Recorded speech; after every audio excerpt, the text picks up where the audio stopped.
வாங்க வாங்க வாங்க. நினைச்சேன் நீங்க வருவீங்கன்னு நினைச்சேன். வாங்க, எல்லாம் கேள்விப்பட்டேன். உட்காருங்க உட்காருங்க. கேட்கவே ரொம்ப சந்தோஷமா இருந்துச்சு. உங்களுக்கு சந்தோஷம் தானே? ரொம்ப சந்தோஷம். இந்த சொத்து இனிமே நமக்கு இல்ல, என் கையை விட்டே போயாச்சுங்கிற முடிவுக்கே நான் வந்துட்டேன். எம வாயில போன உயிரை மீட்டு கொடுத்த மாதிரி என் சொத்தை எனக்கு மீட்டு கொடுத்துட்டீங்க. எல்லாத்துங்க பெரிய வார்த்தையெல்லாம். உங்க சொத்து உங்களுக்கு கிடைச்சிருது, சந்தோஷம். விடுங்க. ஆமா, மேற்கொண்டு என்ன செய்தாங்க? கூடிய சீக்கிரத்துல காலி பண்ணி கொடுத்துறதா ஸ்டேஷன்ல வச்சு எழுதி கொடுத்துட்டாங்க. நீங்க தான் ரெக்கார்டெல்லாம் பக்காவா தயார் பண்ணிட்டீங்களே. பழைய வரி கட்டின ரசீது, பட்டா சிட்டான்னு எல்லாத்தையும் தோண்டி எடுத்திருக்கீங்களே. என்னங்க, எனக்கு தெரிஞ்சதை செய்தேன், அவ்வளவுதான். ஏதோ சச்சரவு எல்லாம் உங்களுக்கு சொத்து வந்துருச்சுல்ல, அது போதும். அந்த சொத்து என் கைக்கு வந்ததுமே உடனே கரைய பண்ணி கொடுக்கறதா இருக்கேன். ஒரு பார்ட்டி நல்ல விலைக்கு கேக்குறாங்க. நல்ல விலை கிடைக்கிறது பத்தி சந்தோஷம். இப்பதான் நிலம் கைக்கு வந்திருக்குது, அதுக்குள்ளவா விற்க போறீங்க? அந்த இடத்தை கட்டி மேய்க்கிறதுக்கு நமக்கு தோதுப்படாது. அதுவும் இல்லாம அந்த இடம் வேற ரொம்ப தூரமா இருக்கு இல்லைங்களா. அதனாலதான் மத்தவங்க ஆக்கிரமிப்பு பண்ற மாதிரி ஆயிடுச்சு. அதனாலதான் உடனே விற்கலாங்கிற முடிவுக்கு வந்துட்டேன். சரி, உங்க தோதுபடி செய்யுங்க. இந்த கரையத்தையும் நீங்க தான் இருந்து முடிச்சு கொடுக்கணும். அவசியம் செய்து தரேன். இத வெறும் வார்த்தையா சொல்லிடுங்க சிதம்பரம் ஐயா.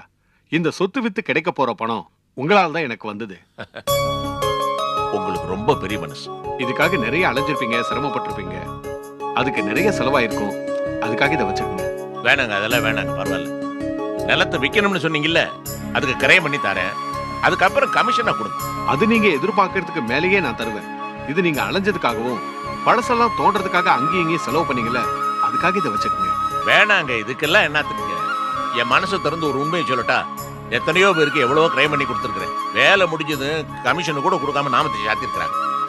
ஐயோ, தயவு செஞ்சு என்ன அந்த லிஸ்ட்ல சேர்த்து என் விஷயத்துல முழு பணத்தையும் உங்ககிட்டயே கொடுக்க சொல்றேன். உங்களுக்கு சேர வேண்டிய பணத்தை எடுத்துக்கிட்டு மீதியை என்கிட்ட கொடுங்க, சரியா? கோபாலையா, நீங்க கொடுக்க போற பணம் பெருசு இல்ல, இப்ப சொன்னீங்களே அந்த மனசு தான் பெருசு. வா போஸ், என் மருமகன் போஸ். இத்தனை நேரம் என்ன பாராட்டினீங்கல்ல, ஆமா, அத்தனை பாராட்டி இவனை தான் போய் சேரணும். பாவம் பையன் டவுனுக்கு போய் தாலுகா ஆபீஸ், ரெஜிஸ்டார் ஆபீஸ்னு அலைஞ்சு சொத்து விவரம் எல்லாம் சேகரிச்சு போலீஸுக்கு கொடுத்துருக்கான். ரொம்ப சந்தோஷங்க. அப்ப இந்த பணம் சொன்னேனே வேணாம்னு.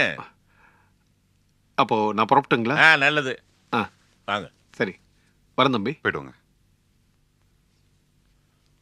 மாமா, என்ன என்ன நீங்க வாட்டுக்கு என்ன இப்படி புகழ்ந்து தள்ளிக்கிட்டு இருக்கீங்க?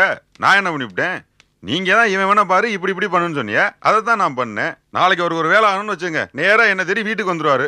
அம்புடு தான் நான் பெப்பேன்னு பேய் மொழி முழிச்சுக்கிட்டு இருக்க வேண்டியதுதான். அப்பாடா, இவ்வளவு நாள் கழிச்சு முகத்துல சிரிப்பு பாக்குறதே நிம்மதியா இருக்குதுடா.